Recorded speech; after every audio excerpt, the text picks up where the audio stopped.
Everything you need to know to easily conquer the Gleaming Depths Raid in Fallout 76. Firstly, some general info about the raid. There are 5 encounters in total. You get 1 life per encounter, no revives, so once you're dead, you're out until either your team completes the encounter or fails the encounter. Encounters are checkpointed, so once you complete an encounter, you do get a checkpoint, so if the game crashes or you leave, you have that checkpoint saved. You get rewards after each encounter, and I'll go over those at the end of the video. There's a new public team added to the game, which is aptly named the Raid Team. It gives you increased durability, which is very useful during the raid, so recommended to use that team. And then there's the new ping system, which you can utilize to help point out things during not only the raid, but very useful for the raid itself. Just a side note, all of the footage here is of a duo run of the raid, just me and my buddy, so not a full team.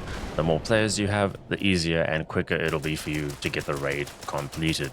You can find the Gleaming Depths at the bottom of the ash heap region, and outside it's just guarded by a few hardened mole miners, and there is a camp section nearby where you can do any crafting that you may need. All of the stash boxes are here as well, but before each encounter inside the raid itself, you will find a similar area where all of the benches and stashes are, so you don't need to leave or constantly travel somewhere else each time. There's plenty of stops along the way for repairing or crafting or storing, etc. But making our way inside, let's take a look at the first encounter. EN06 Guardian. In this encounter, you'll be facing off against a single enemy, the boss, the EN06 Guardian, which is a large stationary sentry bot. You have a large circular arena for this encounter with a bottom section and an upper section that's made up of some walkways. Around the arena, you will also see large pillars which have health bars, which of course can be used for cover, but do get damaged and destroyed over time. And there are 3 large blast doors, A, B, and C, which are key to surviving this encounter. To kick things off, you're going to have to press the button opposite to where you come in, and doing so will initiate the Guardian, and they will slowly get raised up in the center of the arena. That is where they stay. They are stationary, so they don't move. Now, if you try to damage the Guardian, you'll notice that you're not doing any damage and that they have 2 health bars, and that's because the top bar is a shield, the ultragenetic shield system, and this is a mechanic that you'll come across throughout the raid. So to actually do damage to the Guardian, you need to take that shield down. Once you have taken the shield down, they enter a vulnerable state in which you can then target them to deal damage. They don't stay vulnerable for too long though, and after a little moment, you will get a pop-up message saying the room is heating up. Get to shelter. This is where those blast doors come into play. Like I said, there's 3 of them, A, B, and C. The one you need to get to will have a bunch of flashing red lights around it and be open. The other 2 will not. If you do not get into that blast door before it closes, you will die on the outside. It is a wipe mechanic. After a moment, the doors will open up again, the shield system will have regenerated, and it's rinse and repeat. That is the whole core loop of this encounter. It's straightforward, not too complex, so a nice encounter to start the raid off with, and to introduce you to the mechanics that you'll find along the way. But now for all the little details. The Guardian has 2 primary attacks. They will shoot homing missiles at you, and they have lasers on each arm. The missiles are not too much of a concern, and they're easy to dodge and get behind cover. The lasers, though, will shred you very quickly. I found the best way to deal with these is just to be moving, essentially constantly shimmy to the right and left and duck behind cover on occasion. As you progress the fight and get into the 2nd and 3rd phases, the central floor of the arena around the Guardian's platform will be electrified, so stepping into that is a death sentence, and large plasma balls shoot out from the center in all directions. But much like the missiles, they aren't too much of a concern. They're pretty slow and easy to dodge. Additional little small laser turrets will also pop up on the central platform where the Guardian is and shoot at you. Now, there's 2 ways that you can damage the Guardian's shield system. That, or shooting the system on the Guardian's back when they aren't facing you. For VATS, you can always be doing damage to it because you can specifically target it. For non-VATS users, you need to have the Guardian not facing you. So with just me and my teammate in this encounter, they were non-VATS heavy gunner, and I was a VATS commando build.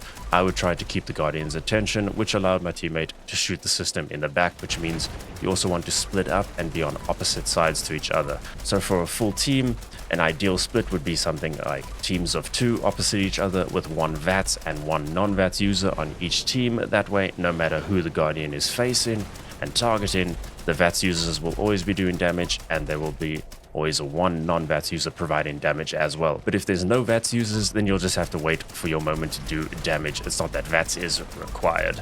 As you damage the shield, you'll also slowly chip away at the main health bar, so you'll be doing a fraction of the damage to the main health bar as you deal with the shield itself. Melee users are probably going to struggle the most here, so I would not advise melee builds, especially once the floor is electrified and the plasma balls start shooting out. You're just going to have a really bad time and probably die very quickly. Don't forget that new ping system here as well, so if you see the blast door that you need to get to, ping the location so the rest of the team knows where to go. Make your way inside and keep shooting until that door closes to maximize your DPS. You also want to be targeting the rest of the Guardian and not their shield system when they enter their vulnerable stage for the most damage. It gives you 3 blast doors, so technically you get 4 phases to deal with the Guardian. With a full team, you'll manage that no problem. For your weapon choices and rolls, if you're using VATS, then regular go-to weapons like fixes and handmaids are excellent. I even used the Anchorage Ace 10mm submachine gun and that performed really well, but for legendary effects I'd recommend quad just so you can keep that DPS up, and if you're VATS then any crit focused rolls and mods will be great choices. For survivability, Vampires is excellent, you don't need to worry about your stim packs and you can just stand out in the open doing more damage instead of having to constantly find cover to heal up. For the majority of this raid in all the encounters, me and my buddy used Vampires essentially. The Gauss minigun is also a really awesome choice for the first encounter, but stuff like the Gatling Plasma also worked really well.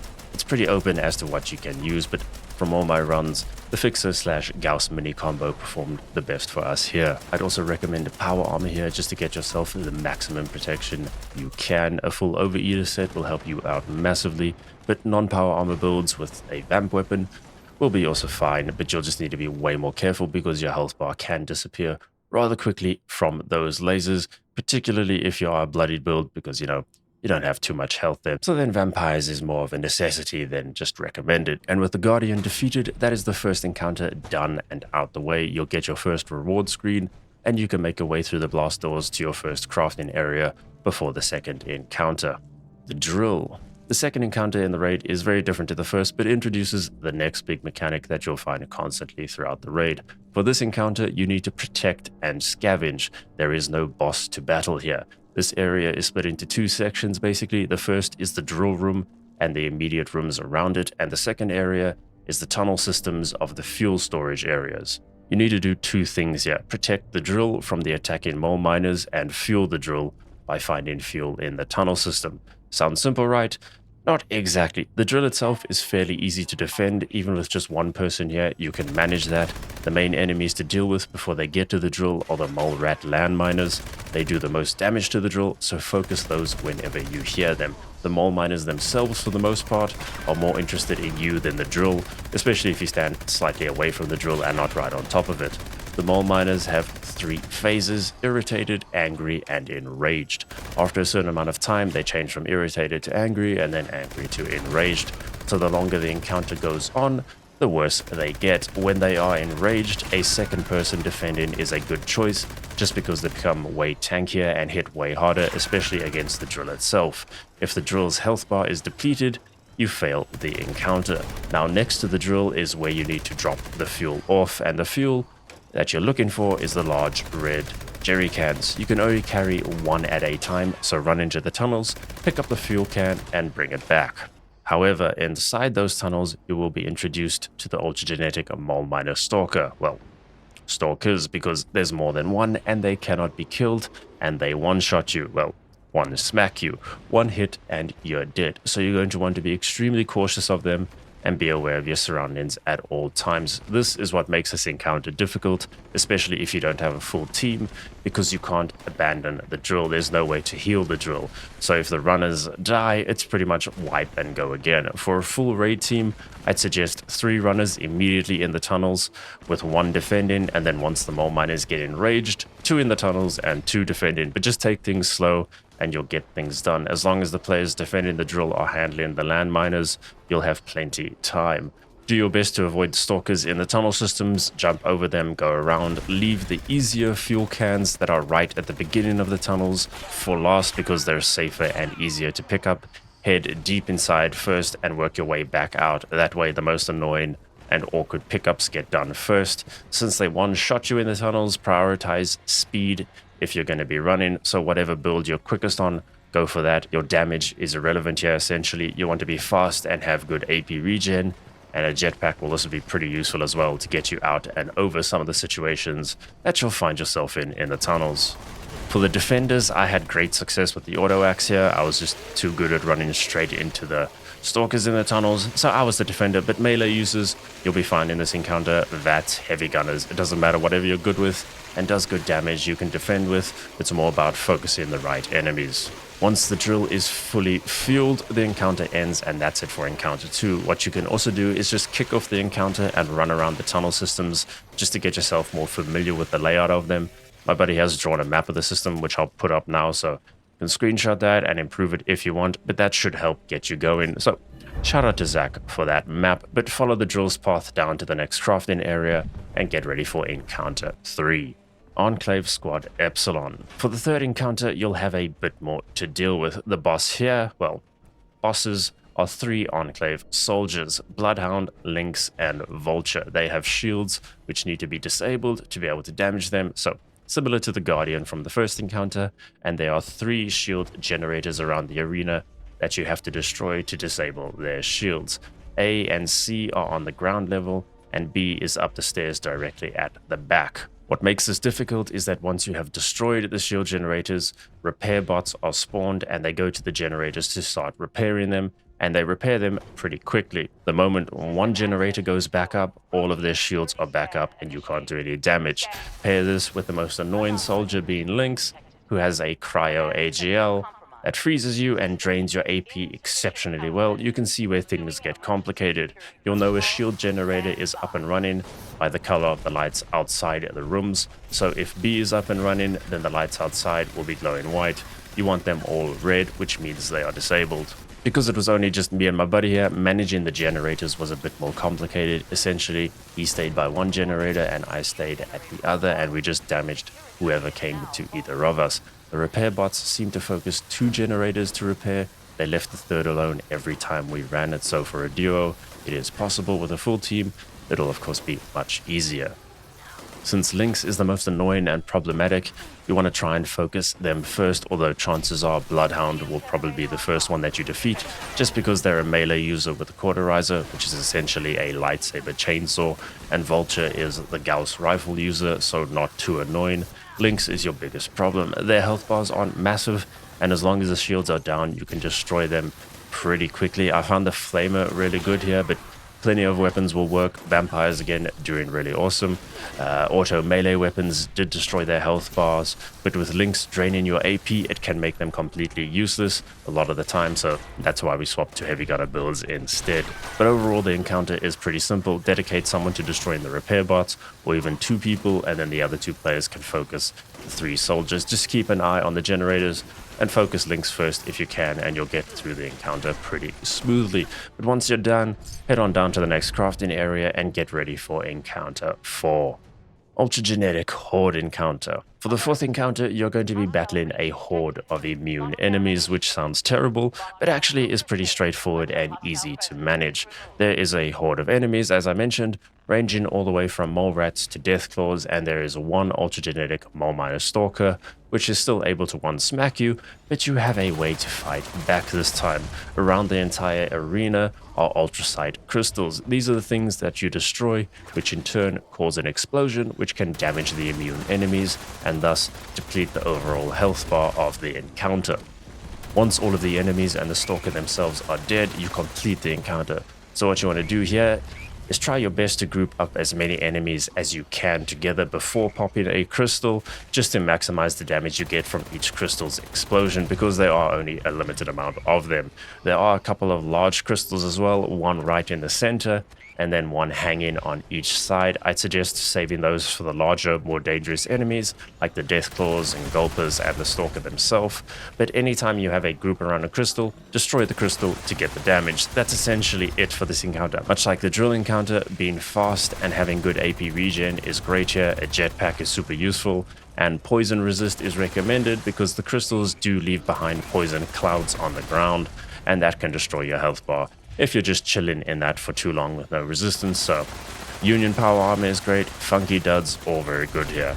As unusual as it sounds, the less players here, the better, just because if you're the only one here, then the enemies only have you to focus, so they group up together more, which means more efficiency on the crystals. So for a full raid team, try to stick together to keep the enemies bunched up instead of scattered around the entire place chasing 4 different team members. So just try to stick together when you can. Weapon choice doesn't really matter, whatever destroys the crystals quick is good. The Gauss Mini, Auto Axe, Fixer, it's really your choice. And with the horde out of the way, we can head to the final crafting area and the final encounter, so drop down the elevator shaft. The Ultrasight Terror. The final encounter has a really awesome arena and boss, and I won't spoil anything, but this boss actually has a different name and a little backstory, which you can find out yourself from the notes you can find during the raid, so definitely check that out. But for this encounter, you will find yourself at the very bottom of the caverns, with Ultrasight Poison Waterfalls facing off against the Ultrasight Terror, which is a massive snake. You will be on the central island surrounded by the poison lake, and yes, you don't want to touch that lake because it will instantly kill you, so keep an eye on where you are at all times. This encounter overall is very straightforward. It's you against the boss. The Ultrasight Terror will emerge and immediately kick things off. For the most damage, you want to target its head and eyes. The mechanic that you want to look out for in this encounter is when you see a second health bar pop up. It's the snake's tail that will emerge somewhere in the lake. You want to immediately find it, ping it for your teammates, and focus damage on that tail, because if you don't kill it quick enough, then it does a massive slam attack on your arena, and that will destroy a chunk of the arena, and well, you kind of want as much of the arena to use as possible, because having large chunks of it missing means you're more likely to be introduced to the instant death poison lake. The Ultrasight Terror has a few attacks, with the most dangerous one being its scream. The reason for this is because that scream will push you backwards, and it screams 3 times in a row, so if you get caught by that, you will find yourself in the Lake of Death. This is easily avoided though by just being a bunny essentially. If you jump with the screams, then you don't get pushed at all, so just don't be on the ground with the streams and you're good. So you'll see from the footage here that I'm just constantly jumping up and down like a lunatic, but hey, it works. Besides the scream attack, the Terror also has lunge biting attacks which can stagger you, and then spitting poison attacks which leave poison pools on the ground. The tail will regularly pop up, so always keep an eye out for that and deal with that immediately. But besides that, you just want to be dealing damage. Again, me and my buddy here just went heavy gunner with the Gauss minigun, Vampire's Roll. Anything with a larger magazine and fast firing is what you want here, especially for dealing with that tail quickly. With a full team, you won't have a problem here, and overall you're pretty open to what loadout you want to use.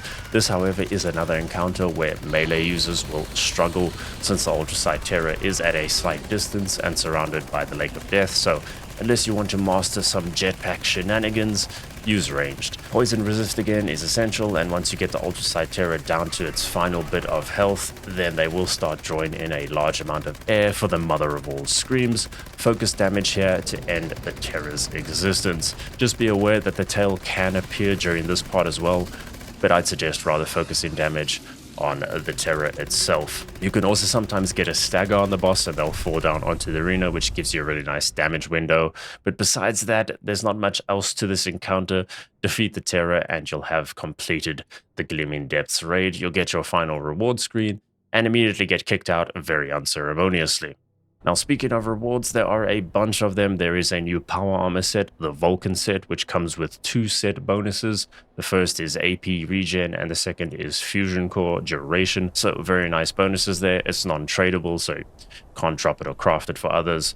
Pieces, plans, and mod plans for the armor itself can drop from the encounters. The other main rewards are pre-rolled legendary weapons and their plans. There's 8 of them in total, and most of them are pretty cool. They will also come with a 4-star legendary and some unique aspect to them. Besides those rewards, you can also get the 4-star legendary box monster drop and some camp plans like the raid trophies. You'll also get the usual assortment of random ammo, chems, legendaries, flux from the encounters. A side note, for the first encounter against the Guardian, it is actually farmable. Just go into the encounter, complete it, get your rewards, leave the raid, then go into your Pip-Boy and reject the quest from your Pip-Boy, which will then remove the checkpoint and it will reset it, so then you can go back in and do the first encounter over again. But that is the Gleaming Depths Raid Guide. It's a pretty cool raid and a great addition to 76. If this helped you out, then do me a favor and hit that like button and share the vid with your friends. But for now, thanks so much for watching.